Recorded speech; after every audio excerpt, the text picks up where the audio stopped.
Hello बच्चों, कैसे हो आप सब। आई होप आप सब बहुत अच्छे हो। बच्चों, हम अभी जो हमारा जो लेक्चर चल रहा है वो चल रहा है cash book, 2 column cash book हम पढ़ रहे हैं। तो आज भी हम उसके कुछ इंपॉर्टेंट कॉन्सेप्ट यानी कि कुछ क्वेश्चंस करेंगे। ठीक है, तो आज हमारा ये जो चैप्टर है कैश बुक 2 कॉलम, तो 2 कॉलम ऑलमोस्ट आज ख़त्म ही हो जाएगा। उसके बाद एक दो क्वेश्चन जो बहुत ज़्यादा इंपॉर्टेंट है वो मैं बुक के करवाऊँगा, बाकी जो क्वेश्चन रह जाएंगे वो आपकी प्रैक्टिस के लिए होंगे, क्योंकि सारे के सारे कॉन्सेप्ट हमारे कवर हो जाएंगे। ठीक है, तो चलिए स्टार्ट करते हैं कैश बुक।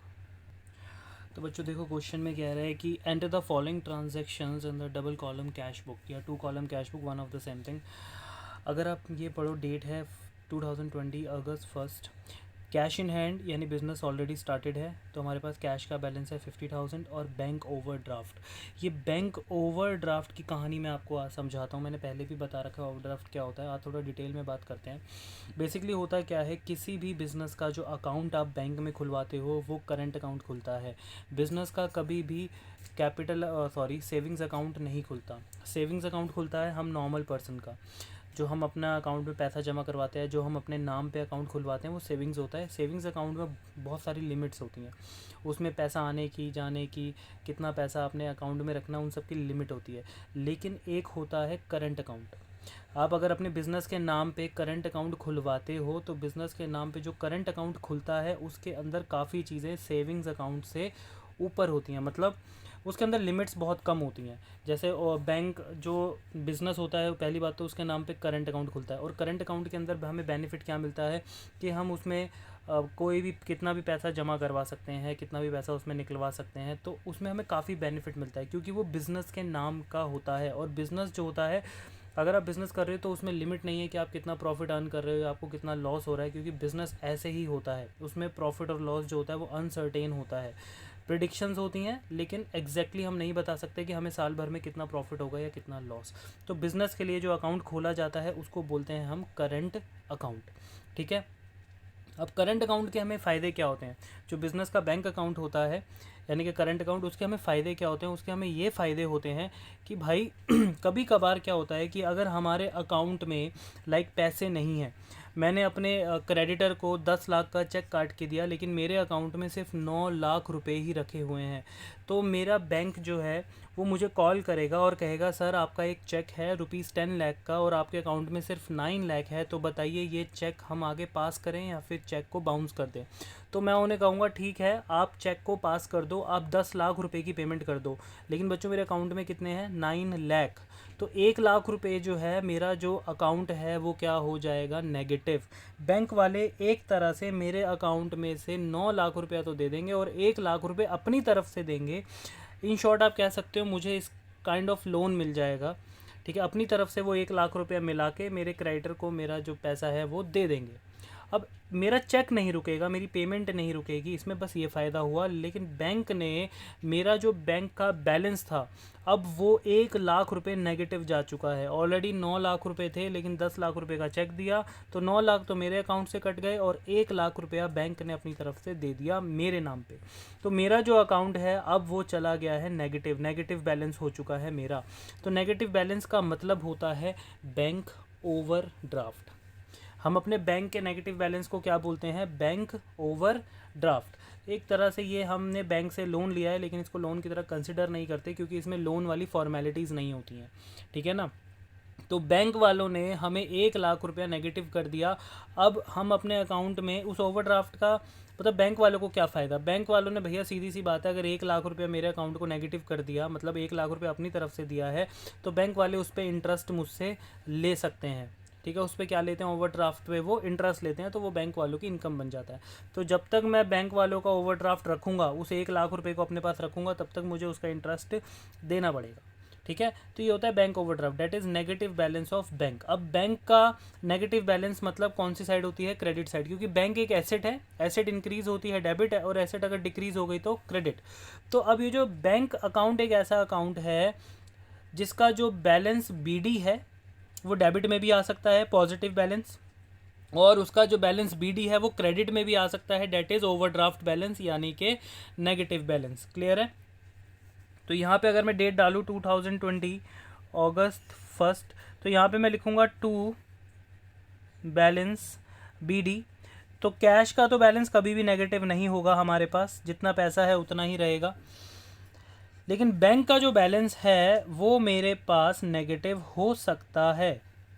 तो यहाँ पे मैं बाय बैलेंस BD, मेरे जो बैंक अकाउंट की शुरुआत है, ओपनिंग बैलेंस है वो नेगेटिव बैलेंस है, यानी कि मैंने 10,000 रुपये अपने बैंक बैलेंस को नेगेटिव रखा हुआ है, यानी कि मैंने बैंक से पैसा एक्स्ट्रा ले रखा है।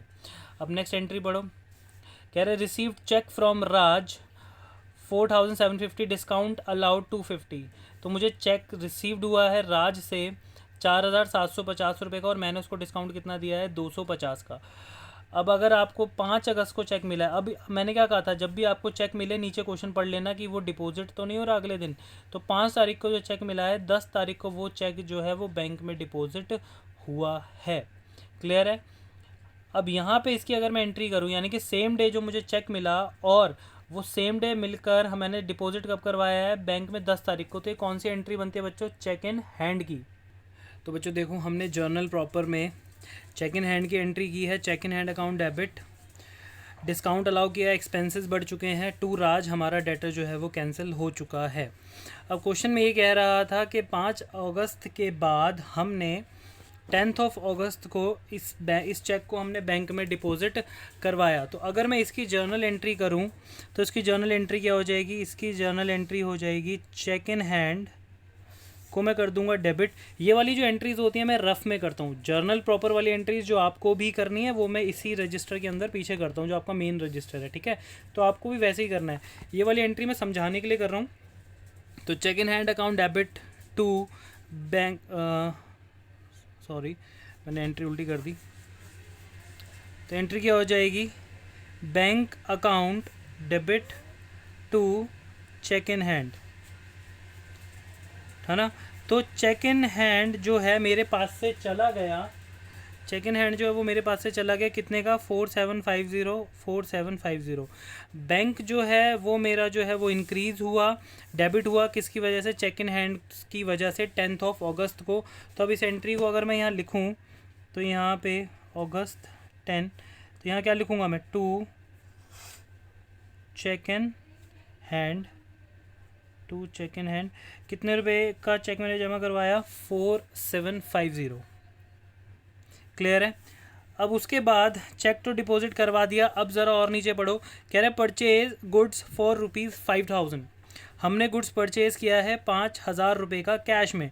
तो और डेट कौन सी है, अगस्त 16। तो यहाँ पे अगस्त 16 पैसा जा रहा है, किसकी वजह से जा रहा है, बाय परचेजेस की वजह से। तो बाय परचेजेस अकाउंट कितना कैश कम हुआ, ₹5,000। क्लियर है। छोटी एंट्रीज आपको आनी चाहिए, डायरेक्ट करना आप सीखना चाहिए आपको, कि मैं इसकी हर चीज़ की जर्नल नहीं कर सकता। परचेज़ की जर्नल बहुत सिंपल है, परचेजेस टू कैश, तो कैश क्रेडिट हो रहा है परचेजेस की वजह से, तो ये आपको अब डायरेक्ट करना भी सीखना चाहिए, ठीक है। अब ज़रा नेक्स्ट देखो, बहुत ही ज़्यादा इंपॉर्टेंट एंट्री है next entry, most important entry, Raj cheque returned dishonoured. कह रहे राज का तो चेक है वो डिसऑनर हो गया। तो बहुत ध्यान से समझना, राज चेक रिटर्न डिसऑनर्ड, इसमें हुआ क्या है, आपने जो राज ने आपको 5 तारीख को चेक दिया था, ठीक है, उस चेक पे आपने राज को 250 रुपीज़ का डिस्काउंट दिया था। फिर आपने वो चेक 10 अगस्त को बैंक में डिपॉजिट करवाया, और फिर आपको 17 अगस्त को पता चलता है कि राज ने जो आपको चेक दिया है वो डिसऑनर हो चुका है। अब एक बात बताओ यार, आप बिज़नेस हो, आपने राज से पैसे लेने थे, उसने आपको चेक दे दिया। अब हुआ क्या, उसने जब आपको चेक दिया तो उसने आपको इमीडिएट पेमेंट की होगी, तो आपने उस वक्त आपने उसको उस वक्त क्या दे दिया होगा, डिस्काउंट। लेकिन कुछ टाइम बाद उसने जो आपको चेक दिया था उस पर आपको पेमेंट मिलती ही नहीं है, आपके पैसे आपको मिले ही नहीं। तो क्या अब आप राज को ऐसे ही जाने दोगे या दोबारा उससे पैसे मांगोगे? ऑब्वियस ही बात है, अगर चेक डिसऑनर हुआ है तो आप राज को क्या बोलोगे कि भैया अभी भी हमने तेरे से पैसे लेने, हमारे पैसे दे। तो अब इसकी ही एंट्री आपको बहुत ध्यान से समझनी है। देखो, सबसे पहले एंट्री जो आपने की है, सबसे पहली एंट्री हम लोगों ने क्या की थी, वो हमने की थी cheque in hand account debit, discount allowed account debit to Raj. हमने राज जो हमारा डेटर था, चेक मिलने के बाद उस डेटर को कैंसिल कर दिया। लेकिन अब हुआ यूँ कि दोबारा से हमें राज को जो है अपना डेटर बनाना पड़ेगा 17 अगस्त को। राज को हम दोबारा से अपना डेटर बनाएंगे तो राज जो है वो क्या हो जाएगा, डेबिट हो जाएगा। लेकिन अगर आप ध्यान दो तो आपने यहाँ पे राज को कितने से, डेटर को कितने से कैंसिल किया है, राज को कैंसिल किया आपने 5,000 रुपये से। एक बात बताओ, आप राज को डिस्काउंट इसलिए दे रहे थे क्योंकि वो आपको चेक से इमीडिएट पेमेंट कर रहा था या पेमेंट कर रहा था, तो आपने उसको डिस्काउंट दे दिया। अब उस अगले का चेक डिसऑनर हो गया, चेक यानी कि उसने आपको पैसे नहीं दिए। अगर वो आपको पैसे नहीं दे रहा तो क्या आप अभी भी उसको डिस्काउंट अलाउ करोगे?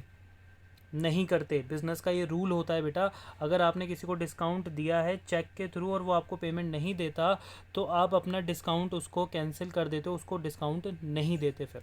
तो राज जो है वो दोबारा से हमारा डेटर बनेगा और वो बनेगा दोबारा से डेटर 5,000 रुपये से। अब ये सोचना है कि राज को तो हमने डेटर बना दिया, अब हमारा चेक जो था वो बैंक में डिसऑनर हो गया। डिसऑनर की एंट्री सबको पता है, डेटर टू बैंक, ये मैंने आपको जर्नल में बहुत अच्छे से सिखाई थी, ये वाली एंट्री मैं दोबारा रिपीट कर रहा हूँ। तो राज जो है वो दोबारा से डेटर बना 5,000 से।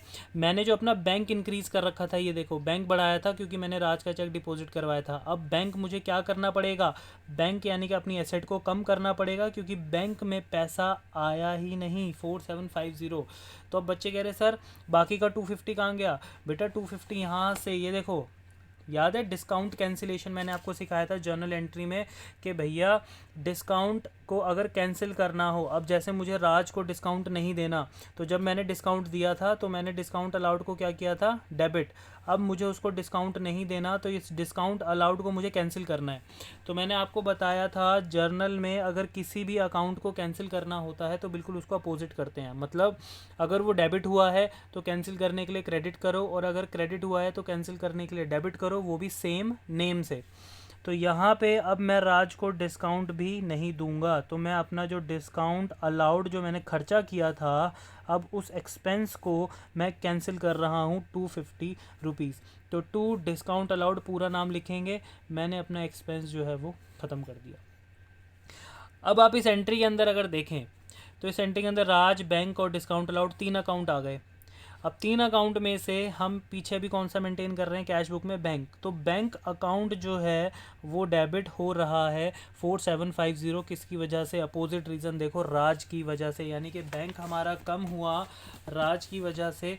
तो यहाँ पे हम लिखेंगे अगस्त 17, तो यहाँ पे आप लिखोगे बाय राज अकाउंट। तो बैंक में कितने रुपए कम हो गए, 4750। बाकी की जो डिस्काउंट अलाउड कैंसिल करने की एंट्री है वो आपको जर्नल प्रॉपर में करनी है, जर्नल में।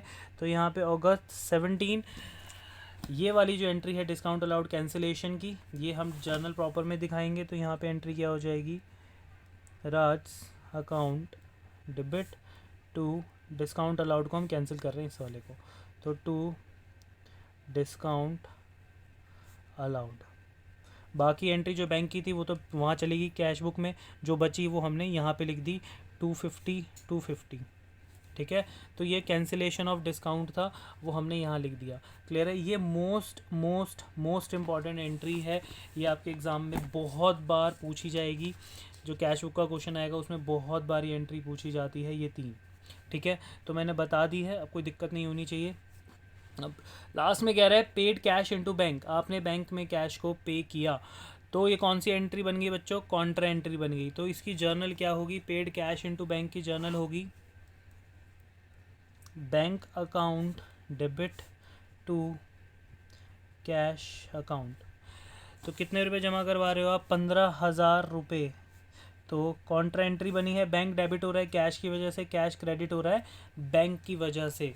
तो यहाँ पर आप लिखोगे अगस्त 31, तो यहाँ पे आएगा to cash account, contra entry bank में जाएंगे 15,000 रुपये, और यहाँ पे अगस्त 31 यहाँ पे क्या आएगा, बाय बैंक अकाउंट, कैश हो रहा है क्रेडिट बैंक की वजह से, कॉन्ट्रा एंट्री, और यहाँ पे कैश में से कितने रुपए निकल जाएंगे, 15,000 रुपये। बस क्वेश्चन इतना ही था, इसके अलावा क्वेश्चन में कुछ नहीं था। जो इंपॉर्टेंट चीज़ें थी वो मैंने आपको बता दी। ठीक है, अब यहाँ पे इसका क्या निकालेंगे बच्चों, बैलेंस CD। अच्छा, एक बात का ध्यान रखें कि ये जो बैंक का बैलेंस बीडी है वो नेगेटिव है ना। तो ज़रूरी नहीं है कि आगे चलकर भी जो बैंक का बैलेंस सीडी है वो डेबिट में आए, ऐसा ज़रूरी नहीं है। क्या पता उसका बैलेंस सीडी डेबिट में भी आ सकता है, क्रेडिट में भी। कहने का मतलब ये है कि बैंक की अगर ओपनिंग नेगेटिव हुई है तो ज़रूरी नहीं है कि क्लोजिंग भी नेगेटिव ही हो। क्या पता बैंक में आपने इतना पैसा डिपॉजिट करवा दिया है कि ओवरड्राफ्ट जो था वो ख़त्म हो गया और बैंक में आपका बैलेंस बच गया। अगर बैंक में आपका ओवरड्राफ्ट बैलेंस ख़त्म हो जाता है, मतलब क्रेडिट साइड नेगेटिव नहीं, मतलब ज़्यादा नहीं आती है, क्रेडिट साइड डेबिट ज़्यादा आती है, तो बैलेंस सीडी जो है वो क्रेडिट में ही जाएगा, मतलब फिर आपका जो बैंक का बैलेंस है वो पॉजिटिव हो जाएगा। ठीक है, लेकिन अगर क्वेश्चन करने के बाद भी आपका जो बैंक का बैलेंस है वो क्रेडिट साइड यानी कि नेगेटिव साइड ही ज़्यादा है, तो बैलेंस सीडी कहाँ आ जाएगा, डेबिट साइड में आ जाएगा। यानी कि अभी भी हमारा बैंक जो है वो नेगेटिव चल रहा है, यानी कि ओवरड्राफ्ट चल रहा है। ये सिर्फ बैंक बैलेंस के साथ होता है, कैश के साथ कभी नहीं होता। तो यहाँ पे बाय बैलेंस सीडी, और डेट कौन सी आती है बच्चों, मंथ का एंड 31 अगस्त, तो इसका बैलेंस निकालते हैं। तो क्लियर है बच्चों, बैलेंस सीडी निकाल दिया 30,000, और बैंक का भी बैलेंस सीडी जो है वो कहाँ पे आ रहा है, क्रेडिट में। यानी कि जो पहले का ओवरड्राफ्ट था वो ओवरड्राफ्ट कैंसिल हो चुका है, हमारा बैलेंस बचा है बैंक में 5,000 रुपये। जो बैलेंस सीडी था नेक्स्ट मंथ सितंबर 1 को हमने उसे ओपन कर दिया, 30,000 5,000, क्वेश्चन होता है ख़त्म। चलिए करते हैं नेक्स्ट क्वेश्चन। बच्चों नेक्स्ट क्वेश्चन में प्रिपेयर 2 कॉलम कैश बुक कह रहा है, और कह रहा है कि कैश बैलेंस जो है वो 3 लाख है 1 जनवरी को, और 1 जनवरी को ही बैंक का जो बैलेंस है वो नेगेटिव है, यानी कि ओवरड्राफ्ट है 20,000 रुपये। तो यहाँ पे वही सेम अपना स्टार्ट करते हैं 2020 जैन 1। तो यहाँ पे आप क्या लिखोगे, टू बैलेंस बी, तो कैश का जो बैलेंस बीडी है वो 3 लाख रुपए से स्टार्ट किया, लेकिन बैंक का जो बैलेंस बीडी है वो नेगेटिव है क्योंकि ओवरड्राफ्ट है। तो हम ओवरड्राफ्ट यहाँ पे लिखते हैं बाय बैलेंस बीडी। तो बैंक का ओवरड्राफ्ट यानी ओपनिंग बैलेंस 20,000 ओवरड्राफ्ट है। क्लियर है। नेक्स्ट एंट्री कह रहा है 7 जैन को, देखो कह रहे sale of personal asset for ₹25,000 and deposited into firm's bank. कह रहे हैं कि हमने ऑनर ने अपनी पर्सनल एसेट को बेचा और 25,000 रुपये फर्म के बैंक अकाउंट में डाल दिए, यानी फर्म को दे दिए, उसने बिज़नेस को दे दिए। यार एक सीधी सी बात बताओ, मैंने आपको जर्नल एंट्री में भी बहुत बार सिखाया है कि बिज़नेस को हमारी पर्सनल एसेट से कुछ लेना देना नहीं होता है। हम अपने घर को बेचें या जो मर्ज़ी करें, बिज़नेस को कोई मतलब नहीं है। हाँ, बिज़नेस को मतलब कब होगा, जब हम बिज़नेस को पैसा देंगे। तो मैं मान लो एक ऑनर है, उसने अपनी घर की एक कार बेची, कार बेच के जो पैसा आया वो बिज़नेस में इन्वेस्ट कर दिया। तो बिज़नेस को कार बेची उससे मतलब नहीं है, बिज़नेस को ये पता है कि यार मेरे ऑनर ने मुझे पैसा दिया है, यानी कि डेट इज़ कैपिटल। तो अगर आप इसकी जर्नल एंट्री करो तो इसकी जर्नल एंट्री हो जाएगी, बैंक बढ़ जाएगा फर्म का क्योंकि पैसे फर्म के अकाउंट में गए हैं, और ऑनर ने इन्वेस्ट किया है, तो ऑनर बिजनेस में जो भी पैसा लगाता है वो कैपिटल होता है। तो bank account debit to capital, इसकी एंट्री होगी। तो बैंक डेबिट हो रहा है, रीज़न क्या है, टू कैपिटल। तो यहाँ पे आप एक तरह से एडिशनल कैपिटल समझ सकते हैं इसको, कि और पैसा इन्वेस्ट किया गया है। तो यहाँ पे आप लिखेंगे टू कैपिटल अकाउंट, और कितने रुपए बैंक में जमा करवाए गए हैं, बैंक में जमा करवाए गए हैं 25,000 रुपीज़। क्लियर है। नेक्स्ट एंट्री 8 जैन को कह रहा है पेड ₹1 लाख इनटू बैंक। कह रहे बैंक में हमने 1 लाख रुपए जमा करवाए। अब कुछ बच्चे यहाँ पे गलती करते हैं, वो सोचते हैं कि ये घर से लेकर आया है, पर्सनल है, तो इसको भी वो कैपिटल मानते हैं। नहीं, जब तक यहाँ पे लिखा ना हो, जैसे ऊपर लिखा था पर्सनल एसेट या कुछ भी पर्सनल ना लिखा हो, तब तक ये घर से नहीं लाया है। यहाँ पे अगर कुछ भी नहीं लिखा तो ये माना जाएगा कि जो फर्म का जो बिज़नेस का कैश था वही बैंक में डिपॉजिट करवाया गया है, डेट इज़ कॉन्ट्रा एंट्री। तो यहाँ पे एंट्री क्या हो जाएगी, यहाँ पे एंट्री हो जाएगी bank account debit to cash account. Clear है। तो बैंक डेबिट हुआ, रीज़न कैश, कैश क्रेडिट हुआ, रीज़न बैंक। अभी पीछे भी हमने वही यही एंट्री सीखी है। तो कॉन्ट्रा एंट्री है जनवरी 8 की।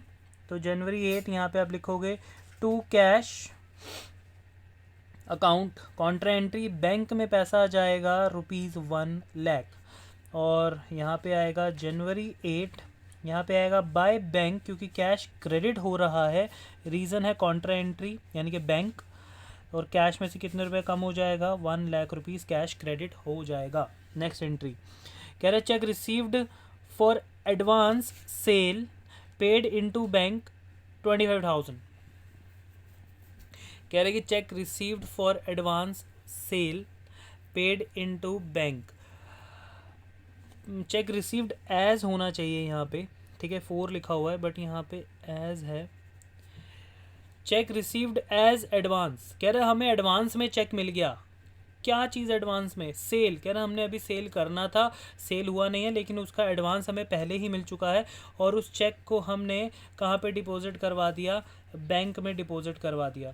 अब नीचे मैं देख लेता हूँ 15 तारीख का चेक कहीं डिपॉजिट तो नहीं हुआ। आदि का चेक था, एंडोर्स रिसीव्ड नहीं। तो ये वाला चेक जो है जिस दिन हमें मिला है उसी दिन हमने बैंक में डिपॉजिट करवाया, क्योंकि नीचे कुछ नहीं बोला इसके बारे में। तो चेक रिसीव्ड एज एडवांस, इसकी ज़रा जर्नल एंट्री समझ लेते हैं।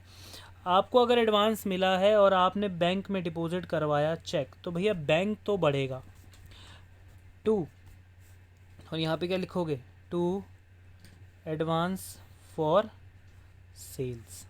क्लियर है? हमें जिस चीज़ के लिए भी एडवांस मिलता है हम उसका नाम लिख देते हैं। तो bank account debit to advance for sales. Advance मिलना हमारे लिए क्या होता है? एक लायबिलिटी। तो एडवांस हमें मिला है, बैंक डेबिट हुआ है, तो यहाँ पे अब आप लिखोगे, और ये मैं आपको जर्नल में भी बहुत बार बता चुका हूँ एडवांस की एंट्री। तो यहाँ पे आप लिखोगे जनवरी 15 एडवांस मिला है यहाँ पे by, sorry my mistake, bank debit हो रहा है जनवरी 15, यहाँ पे हम लिखेंगे to advance for sales, to advance for sales. अच्छा, जहाँ पे हम ये अकाउंट ख़त्म करते हैं, कुछ बच्चे क्या करते हैं टू एडवांस फॉर, इसके आगे अमाउंट लिख देते हैं, गलत। जहाँ पे आपने इस पूरी एंट्री को ख़त्म किया है, ख़त्म करने के बाद उसके सामने अमाउंट लिखेंगे। तो बैंक में हमने कितने रुपए जमा करवाए हैं एडवांस के? 25,000 रुपीज़। क्लियर है? अब उसके बाद नेक्स्ट एंट्री में कह रहा है, कह रहे रिसीव्ड चेक फ्रॉम आदि 10,000, आदि से चेक मिला है। अब देखो आदि का चेक नीचे डिपॉजिट हुआ है क्या? 25 जैन को हमने एंडोर्स किया है टू मिस्टर एन को। अब ये नई लैंग्वेज आ गई यहाँ पे, एंडोर्समेंट। क्या लिखा है बच्चों यहाँ पे? एंडोर्स्ड। एंडोर्स का मतलब क्या होता है? एंडोर्स का मतलब ये होता है, चेक को एंडोर्स करने का मतलब होता है थर्ड पार्टी को देना। देखो भाई, फर्स्ट पार्टी तो हम हैं। आदि ने हमें 18 तारीख को चेक दिया, हमने उसे बैंक में डिपॉजिट नहीं करवाया, वो हमने अपने ही पास रखा है। तो अगर 18 तारीख की हम एंट्री देखें तो वो एंट्री क्या हो जाएगी? वो एंट्री हो जाएगी, चेक इन हैंड को हम डेबिट कर देंगे और टू आदि, हमारा जो डेटर है उसे कैंसिल कर देंगे।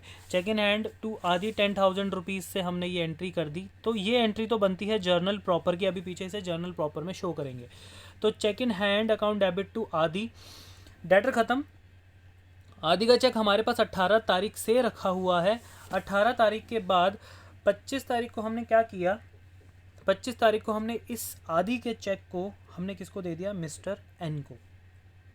यानी कि थर्ड पार्टी को जब हम चेक दे देते हैं तो वो थर्ड पार्टी को चेक देने का मतलब होता है एंडोर्स करना। कुछ बच्चे यहाँ पे, सर हमने मिस्टर एन को चेक दिया ही क्यों? सीधी सी बात है, आपने उनसे उधार लिया होगा। जैसे आदि ने आपसे उधार लिया था ना, तो आदि ने आपको चेक दे दिया। आपने मिस्टर एन से लिया होगा तो आपने डायरेक्ट आदि का चेक किसको दे दिया? मिस्टर एन को दे दिया कि ये लो भैया, हमने आपके 10,000 देने थे, आप ये वाला चेक रख लो, इससे पेमेंट ले लेना। तो ऐसा पॉसिबल है। तो जब भी हम अपना चेक किसी थर्ड पार्टी को दे देते हैं तो वो थर्ड पार्टी को बोलते हैं एंडोर्स। एंडोर्स ही होता है वो, उसको हमने एंडोर्स किया है। ठीक है, तो हमने मिस्टर एन को किसका चेक दे दिया? आदि का चेक दे दिया। तो यहाँ पे अगर मैं एंट्री करूँ 25 ऑफ जैन की, देखो भाई 25, बैंक में तो डिपॉजिट हुआ ही नहीं, आदि का चेक ऑफिस में रखा हुआ था, चेक इन हैंड था, वो हमारे पास था, हमने सीधा किसको दे दिया? मिस्टर एन हमारे ऑफिस में, हमने उसको मिस्टर एन को चेक दे दिया। तो यहाँ पे मिस्टर एन को हमने चेक इसलिए दिया क्योंकि उससे हमने कभी पैसे उधार लिए होंगे या गुड्स उधार लिया होगा, तो हमने उसको पैसा देते ही अपनी लायबिलिटी को कम कर दिया, क्रेडिटर्स ख़त्म हो गए। 2, हमारे पास से क्या गया? हमारे पास से गया चेक इन हैंड 10,000 रुपये का, यानी हमारी एसेट्स, चेक चला गया। कुछ बच्चे यहाँ पे लिखते हैं मिस्टर एन टू आदि। अरे भैया, आदि को तो आप पहली एंट्री में ही कैंसिल कर चुके हो, डेटर आपने यहीं ख़त्म कर दिए थे, अब आपको आदि से कुछ लेना देना नहीं है।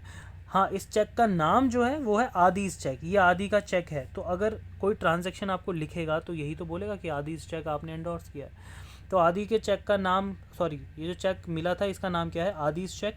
तो हमने आदि का चेक किसको दे दिया, मिस्टर एन को। तो हमारे पास से चेक इन हैंड चला गया और हमारी जो लायबिलिटी मिस्टर एन वो कैंसिल हो गया। तो ये एंट्री, और जो मैंने ये दोनों ही जो क्वेश्चंस करवाए हैं, इस दोनों के अंदर जो मैंने आपको इंपॉर्टेंट एंट्रीज बताई हैं वो आपके टेस्ट या जो भी एग्ज़ाम्स होते हैं उनमें 100% चांसेस होते हैं आने के। ठीक है, याद रखना। तो चेक इन हैंड और फिर ये, अब देखो इन दोनों एंट्री में कहीं पर भी आपने बीच में बैंक अकाउंट को यूज़ किया नहीं, कहीं भी बैंक अकाउंट या कैश अकाउंट नहीं आया। तो ये 18 तारीख की और 25 तारीख की ये दोनों ही एंट्रीज जो हैं वो यहाँ कैश बुक की नहीं है, वो है जर्नल प्रॉपर की। तो यहाँ पे प्रॉपर आप फॉर्मेट बना लीजिएगा जर्नल प्रॉपर का।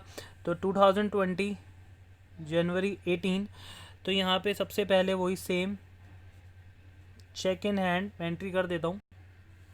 तो बच्चों देखो मैंने दोनों एंट्रीज लिख दी हैं, cheque in hand account debit to Aadi और mister N to cheque in hand. अच्छा, कई बार क्या होता है कि हमें ना ये वाली जो मैंने आपको ट्रांजैक्शन बताई हैं ये 3 मार्क्स में आ जाती हैं। ये वाला जो क्वेश्चन है ये 3 मार्क्स में आ जाता है और 3 मार्क्स में आपको सिर्फ इतनी ही एंट्रीज करके दिखानी होती है। मतलब आपको क्वेश्चन के अंदर थियोरेटिकली ये वाली एंट्रीज दे देगा, एक स्टोरी बना देगा कि हमें इस तारीख को आदि से चेक मिला, फिर हमने आदि का चेक जो है वो मिस्टर एन को एंडोर्स कर दिया। तो बताओ इसकी कैश बुक में क्या एंट्री होगी, ऐसे बोलते हैं कि रीज़न दो कि इसकी कैश बुक में क्या एंट्री होगी या नहीं होगी, give reason in support of your answer. तो अब सीधी सी बात है, इसकी कैश बुक में कोई एंट्री नहीं होगी, है ना। ये इसकी जो है कैश बुक में कोई एंट्री नहीं होगी बिकॉज लिखने के बाद आपको ये एंट्रीज कर देनी है। ये 2 एंट्रीज अगर आप कर देंगे तो वो आपको पूरे के पूरे 3 नंबर मिल गए। अच्छा, इसमें एक केस और हो सकता है, वो कह रहे हैं कि जो इसमें एक केस क्या हो सकता था, आदि का जो चेक है वो क्या हो सकता था, बाउंस यानी कि डिसऑनर हो सकता था। सोचो अगर आदि का चेक डिसऑनर हो जाता उस केस में क्या एंट्री बनती। सीधी सी बात है, आदि दोबारा से आपका डेटर बनता और मिस्टर एन दोबारा से आपका क्या बनता, क्रेडिटर। आदि से आपको पैसे लेने होते और मिस्टर एन को देने होते। तो नेक्स्ट एंट्री क्या हो जाती, आदिज अकाउंट डेबिट, वो डेटर बन गया, टू मिस्टर एनस अकाउंट, वो क्रेडिटर बन गया 10,000। इसके अलावा कोई केस नहीं बनता। क्लियर है। तो ये हमने कर लिया है। अब नेक्स्ट एंट्री पढ़ लेते हैं। कह रहे received 2 months post dated cheque of ₹10,000 from Ram and discounted with bank paying discount charges ₹250। बेटा पहले तो ये पोस्ट डेटेड चेक और प्री डेटेड चेक क्या होता है, प्री डेटेड होता नहीं, वैसे पोस्ट डेटेड ही होता है। पोस्ट डेटेड चेक का मतलब ये होता है कि आने वाले फ्यूचर की डेट का चेक दे दिया। जैसे मैंने किसी को क्या कहते हैं, मैंने किसी से गुड्स परचेज़ किए, मैंने उसको पैसे देने, मैंने आज गुड्स परचेज़ किए, मैंने उसको नेक्स्ट मंथ का चेक दिया, मैंने जो डेट डाली है वो नेक्स्ट मंथ की डाली है। तो इसको बोलते हैं पोस्ट डेटेड चेक, कि भैया चेक तो मिल गया लेकिन डेट उस पर कब है, पोस्ट यानी कि आने वाली, पोस्टपोन डेट है, आगे वाली डेट है। ठीक है, तो पोस्ट डेटेड चेक मतलब फ्यूचर की डेट का चेक। अब हुआ क्या भैया, मुझे 27 जनवरी को पोस्ट डेटेड चेक मिला 10,000 रुपीज़ का, यानी कि मुझे इसके पैसे जो है वो फ्यूचर में मिलेंगे, लेकिन मुझे नीड आज ही है, मुझे आज ही पैसा चाहिए। मैंने क्या किया, बहुत ध्यान से सुनना, ये एक चैप्टर है बिल्स ऑफ एक्सचेंज, ये उसका टॉपिक है, मैं यहाँ पे समझाने की पूरी कोशिश कर रहा हूँ, बहुत ध्यान से समझना। हुआ क्या, मुझे पैसे चाहिए 27 को ही, और मान लो मुझे पैसे मिलेंगे 1 महीने बाद। मैं बैंक के पास जाता हूँ, मैं बैंक से कहता हूँ कि सर ये मेरा चेक रख लीजिए, ठीक है, ये मेरा चेक रख लीजिए और मुझे आप पैसे आज ही दे दो, आप मुझे पैसे आज ही दे दो। और आपको पैसे कब मिलेंगे, आपको पैसे मिलेंगे अगले महीने। ठीक है, तो अब आपके मन में सवाल आ रहा है, सर बैंक वाले ऐसा क्यों करेंगे कि वो हमसे चेक ले लेंगे और हमें पैसे पहले ही दे देंगे। देखो यार, सीधी सी बात है, चेक जो होता है वो बिल्कुल लीगल चेक होता है। ठीक है, और बैंक वाले इसलिए ऐसा करेंगे क्योंकि बैंक वालों के पास हम फ्रॉड नहीं कर सकते, क्योंकि बैंक के पास हमारी कंपनी के नाम से करंट अकाउंट खुला हुआ है। ठीक है ना, हमारा ऑलरेडी बैंक में अकाउंट है, वो भी करंट अकाउंट हमारी कंपनी के नाम से। तो जिनका करंट अकाउंट होता है ना, वो मोस्ट ट्रस्ट वर्दी होते हैं बैंक वालों के लिए। ठीक है, तो मुझे चेक मिलेगा अगले महीने, मैंने बैंक वालों से रिक्वेस्ट की कि भैया ये लो चेक, मुझे पैसे आप आज ही दे दो और आप इस चेक के पैसे अगले महीने ले लेना, क्योंकि इस चेक की जो डेट है वो नेक्स्ट मंथ की है। तो ऐसा हो सकता है, ये पॉसिबल है। ठीक है, लेकिन इसमें बैंक का क्या फ़ायदा, बैंक हमसे हमसे जो हमारा जो चेक ले रहा है 10,000 रुपये का, बैंक हमें फ्री में नहीं देगा पैसे, बैंक हमसे कुछ इंटरेस्ट चार्ज करेगा। बैंक हमसे क्या लेगा, उसके ऊपर कुछ इंटरेस्ट। जैसे 10,000 का चेक था, मैंने बैंक से डिस्काउंट करवा लिया। डिस्काउंट करवाने का मतलब होता है पैसे पहले ही ले लेना, और बैंक ने उस पर मुझसे क्या ले लिया, डिस्काउंट चार्जेस। ड्यू डेट से पहले अगर मैं बैंक से चेक डिस्काउंट करवाता हूँ, मतलब चेक के पैसे ले लेता हूँ, तो उस बैंक हमसे लेता है इंटरेस्ट, और उस इंटरेस्ट को यहाँ पर कहा गया है डिस्काउंट चार्जेस। उस इंटरेस्ट को क्या कहा गया है यहाँ पे, डिस्काउंट चार्जेस। यानी कि बैंक ने हमसे इंटरेस्ट कितना ले लिया, 250 रुपये। बैंक ने कहा मैं 250 रुपये ले लूँगा, इंटरेस्ट काट लूँगा, और आपको मैं इंटरेस्ट काट के पैसे दे दूँगा। यानी कि 9,750 रुपीज़ हमें मिल रहा है बैंक से। इसको बोलते हैं डिस्काउंटेड विद द बैंक। ये बिल के केस में होता है, लेकिन यहाँ पे हमें चेक के केस में समझाया गया है, तो मैंने उसी के बेसिस पे आपको समझाया। ये बिल का केस आपको बाद में समझाएंगे।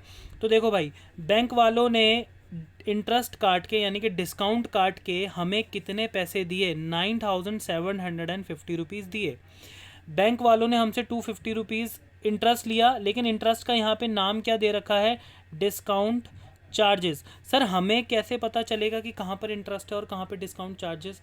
हमेशा पोस्ट डेटेड चेक का पैसा अगर आप पहले लेने जाते हो, उस पर अगर आपने इंटरेस्ट दिया तो उसको डिस्काउंट चार्जेस कहते हैं, ये याद रखना। 250 डिस्काउंट चार्जेस। 2 हमारे पास से क्या ले लिया बैंक वालों ने, हमारे पास से ले लिया है चेक। अब यहाँ पे सवाल ये उठता है कि यहाँ पे receive 2 month post dated cheque. अब यहाँ पे कई बार क्या होता है कि जैसे मैंने यहाँ पे क्या लिखवा दिया, चेक इन हैंड, है ना। वैसे यहाँ पे डेट जो है वो सेम डे की है। सेम डे मतलब हमें जिस दिन राम से चेक मिला है, हमने उसी दिन बैंक से डिस्काउंट करवाया है। तो यानी कि यहाँ पर चेक इन हैंड जो है वो नहीं आएगा, यहाँ पे आएगा टू राम। डेटर कैंसिल करेंगे हम 10,000 रुपयों से। क्लियर है? लेकिन इस एंट्री में कुछ टीचर्स जो हैं स्कूल के, वो ऑब्जेक्शन उठा देते हैं कि नहीं ये एंट्री नहीं हो सकती है, राम से हमें पैसा मिला है, ये है वो है।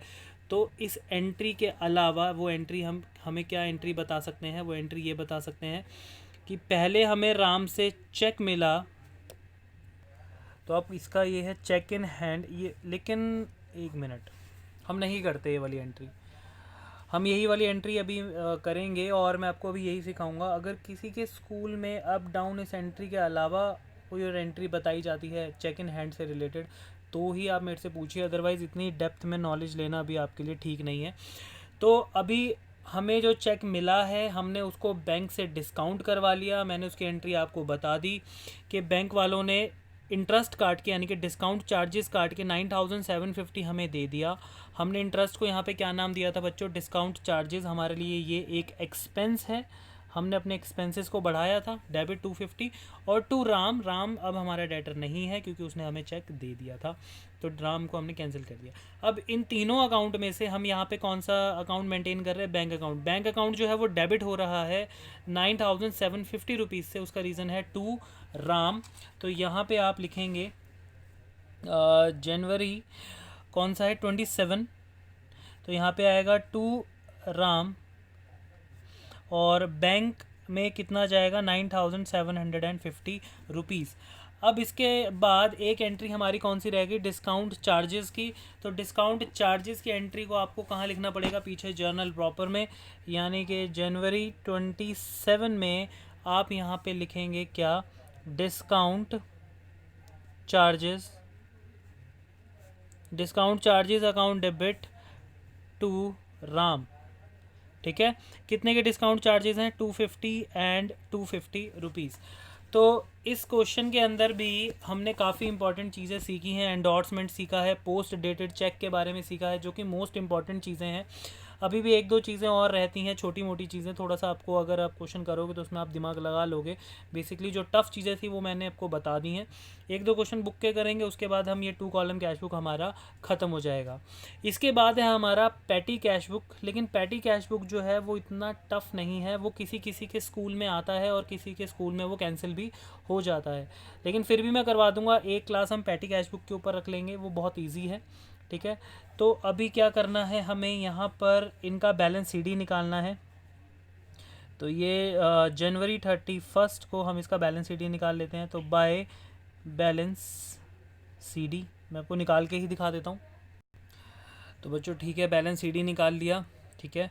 और हमारा बैंक का जो बैलेंस है वो नेगेटिव की जगह क्या है, पॉजिटिव ही आया है। इस बैलेंस सीडी को हमने यहाँ पे बैलेंस बीडी लिख दिया। क्लियर है।